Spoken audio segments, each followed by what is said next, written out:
So we all know that law enforcement officers put themselves and their health on the line every single day. And for their barking backups, it's no different. It's true, but once many K-9 officers are done with duty, their owners are left paying some pretty hefty vet bills to address issues that they may have gotten on the front line. A new bill in Illinois hopes to change that. I met with one former officer who knows firsthand just how these bills can add up for man's best friend. I was a K-9 handler for the state police for 15 years. For Jason Rammer, to protect and serve was a passion made possible with the help of two very special K-9 partners. My first dog, Rogue, I actually had to medically retire him because he has developed arthritis. Great dog, and then when I had to retire Rogue, I ended up with Kodiak. The bonds Jason built went beyond the badge. Once K-9's retired, the handler has the option to adopt the dog.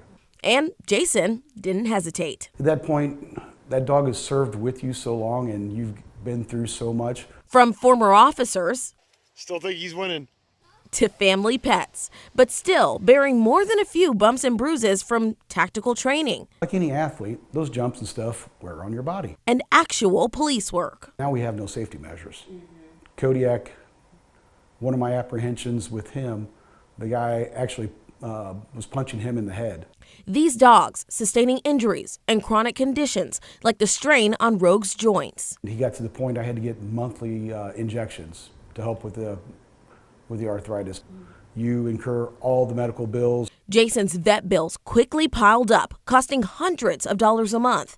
But a new Illinois bill hopes to ease the financial burden for people just like him. House Bill 3140 creates the Care for Retired Police Dogs program to cover medical fees for injured and retired police dogs. The bill's a godsend for a lot of these officers. Some of them make decent money, some of them don't.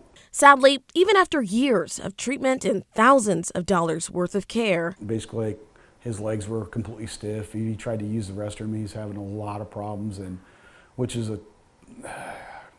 even think about it, you gotta get choked up because you gotta go put your best friend to sleep.